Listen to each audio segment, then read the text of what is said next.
नमस्कार, मैं हूं अजय मिश्रा। आप देख रहे हैं वंदे मातरम। थाना मानिकपुर क्षेत्र में ताबड़तोड़ चोरी, चोरों के आगे पुलिस लाचार। 15 दिनों में 15 से ज्यादा घटनाएं। खबर लाला बाजार बाबा का पुरवा से। आइए सुनते हैं पीड़ित की जुबानी। जो जनपद के लिए बड़े शर्म की बात है और अभी तक पकड़े नहीं गए। ये एनएससी के कागज वगैरह, लड़के के सर्टिफिकेट वगैरह थे जो यहीं रखे गए थे। बड़ा बक्सा था, इसमें दोनों बेटियों के वो गहने थे और मिठाई के इसके सामान रखे थे, इनके मम्मी के थे। और बर्तन इसमें रखे गए थे, जो कि फूल की थाली, पीतल के सारे बर्तन, गिलट के लोटा, थार, ये सब इसमें सारे।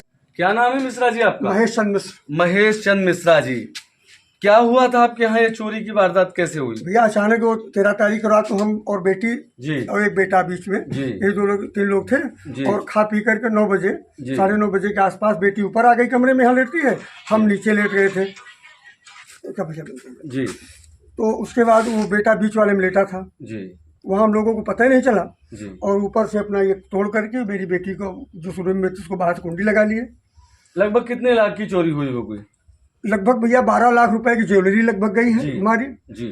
और 2.5 लाख रुपए हमारे बेटे ने लगे यहाँ रखा था। जन्माष्टमी के दिन परीक्षा देने जाना था, कैश में था, वो पूरा लेके चले। अच्छा, इसकी तहरीर आपने मानिकपुर में कब दी?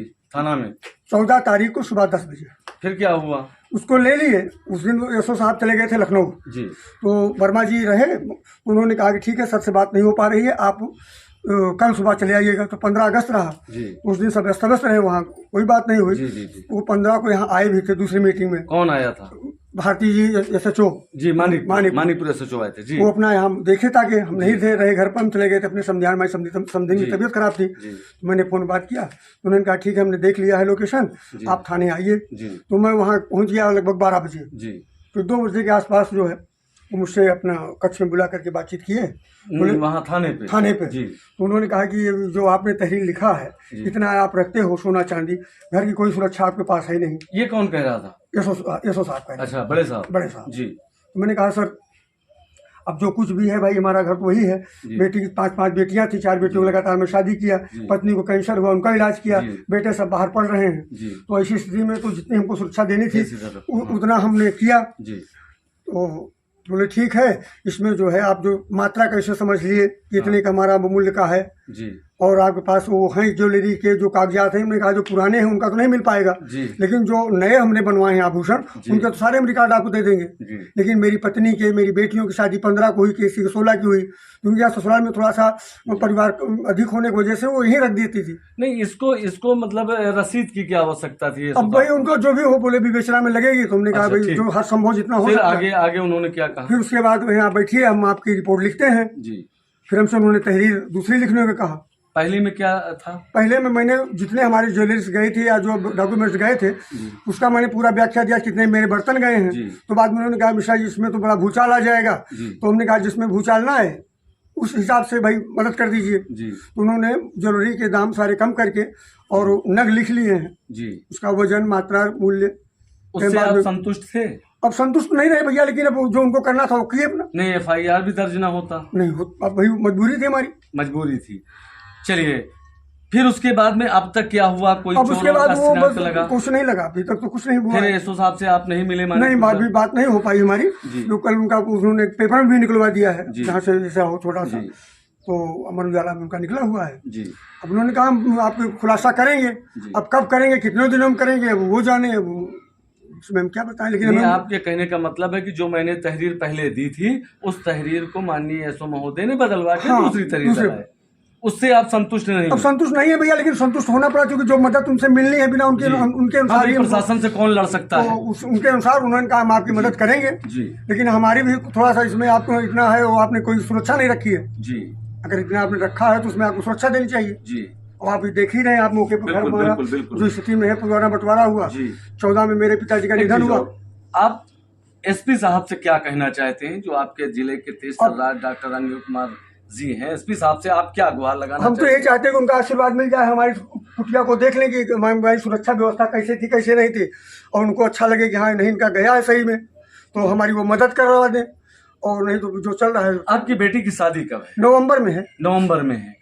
अब इसको जैसे मान लिया नवंबर तक ना खुल पाएगा या खुला भी तो जो आपके बैलेंस हैं उसको कम कराए जा रहे हैं, तहरीर बदलाई जा रही हैं, तो इस तरीके में आप मैनेज कैसे करेंगे? अब मिश्रा भैया ये जो भी मैनेज हुआ है ये सब आप सबका ही आशीर्वाद रहा। आप जैसे मित्रों के बीच में ही ये सब संग्रह किया धीरे धीरे कि इसकी माँ भी नहीं है, इसकी अच्छी शादी कर रहे हैं हम, लेकिन दुर्भाग्य से ये घटना घट गई। शादी टूटने का कारण है एकदम पूरी तरह से। और खैर शादी मैं जीवेश प्रकाश मिश्रा जी, मैं महेश मिश्रा का बड़ा लड़का हूँ। आप क्या कहना चाहते हैं? हम ये कहना चाहते हैं, जब हमें ये पता लगा कि हमारे घर में चोरी हो गई है और रिपोर्ट नहीं लिखी जा रही है तो शासन जबरदस्ती दबाव बना रहा है। मैं एक पढ़ा लिखा होने के जब हूँ और हमारी बात सुनी नहीं जा रही है, हमको संविधान रटाया जाता है, कहा जाता है संविधान पढ़िए, जब ये संविधान धज्जियाँ उड़ाई जा रही हैं, कानून जो है किसके द्वारा उड़ाई जा रही हैं? प्रशासन के द्वारा। जब प्रशासन द्वारा बिल्कुल धज्जियाँ उड़ाई जा रही हैं कि जो है कोई काम हो गया, कोई कांड हो गया, पहले योगी जी चिल्ला रहे हैं, कह रहे हैं कि जनता सो जाइए आराम से, हमें रखवाली कर रहा हूँ, तो ये हो क्या रहा है समझ नहीं पा रहा हूँ। और पुलिस प्रशासन सो रहा है, वो तो कहते हैं चैन नींद सोइए। और हमारे गांव में 35 साल से कोई घटना ऐसी हुई नहीं थी, 44 साल से, और इसलिए हम लोग उतना ज़्यादा जो है इस तरह की चीज़ें हुई नहीं थी, तो हम लोग ज़्यादा सिक्योरिटी के लिए कभी बात ही नहीं आई दिमाग में कि ऐसी चीज़ें हो सकती हैं। अब ऐसी घटना ये और योगी सरकार में ऐसी घटना हो रही है। आज पहले जो सरकार थी ठीक है, सरकार में होती रही है, लेकिन इसी सरकार में तो बिल्कुल लग रहा है कि जैसा दिखाया जाता है मीडिया में कि बहुत अच्छा प्रशासन चल रहा है, शासन प्रशासन चल रहा है, उसके अनुसार हम लोग भी निश्चिंत रहते थे। और अब जो हमारी बहन की शादी बिल्कुल टूटने के कगार पे है और हम लोग इतनी जल्दी ये सब इतनी पैसे की व्यवस्था नहीं कर सकते हैं, क्योंकि भाई छोटा पढ़ रहा है, या तो उसकी पढ़ाई हम बंद करवा दें। और हम कितना भी अगर हम 2-2 मीटिंग की जॉब करें तब भी ऐसा नहीं लग रहा है कि हम इतनी जल्दी पैसे को इकट्ठा कर पाएंगे। तो मैं यही एसपी साहब से कहना चाहूँगा, निवेदन करता हूँ कि हमारी मदद करें। नहीं, हम लोग एकदम बर्बाद होने के कगार पे हैं, हो ही रहे हैं, हो ही गए हैं पूरी तरह से। अगर वो मदद नहीं करते हैं हो सकता है हम लोग सुसाइड न करना पड़ जाए। ऐसा न करिएगा, हम लोग आपके साथ खड़े हैं। और एसपी साहब, मैं आपको आश्वस्त कराना चाहता हूं कि आपके जिले प्रतापगढ़ जिले के एसपी डॉक्टर अनिल कुमार जी बहुत तेज तर्रार और ईमानदार व्यक्ति हैं और वो आपकी न्याय करेंगे। आपका धन वापस कराने में, इस चोरी का खुलासा कराने में, इन चोरों को पकड़वाने में आपकी भरपूर सहयोग करेंगे। आप प्रशासन पर विश्वास रखिए।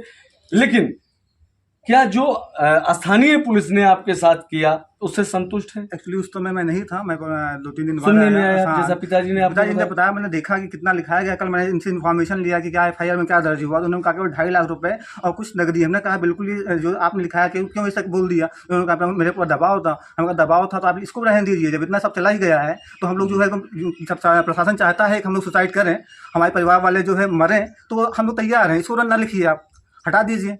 क्यों लिख दिया गया है? पुलिस प्रशासन को मैंने इनसे कहा कि आप इसको बंद कर दीजिए, हमारे यहाँ चोरी हुई नहीं है, हम लोग को मरने दीजिए। जनता क्या है, जनता मर ही रही है, अपना आप लोग सोइए आराम, प्रशासन जो सोए मत रखिए। और बिल्कुल मैं अगर देख सकते हैं कि ये पीड़ित परिवार किस तरीके से परेशान है, मान स्वाभिमान सब कुछ जा चुका है। यदि इस तरीके में हमारे जिले के एसपी और हमारे स्थानीय प्रशासन गंभीरता पर यदि नहीं कोई कदम उठाते हैं तो यह परिवार का क्या होगा, ये आप सोच सकते हैं। और माननीय एसपी साहब, इस पे संज्ञान लिया जाए और इस पीड़ित परिवार को न्याय दिलाया जाए। और एक चीज, जो ये तहरीरें बार बार बदलाई जाती हैं, किसी पर दबाव बनाया जाता है, इस पे अंकुश लगाया जाए। जय हिंद, जय भारत।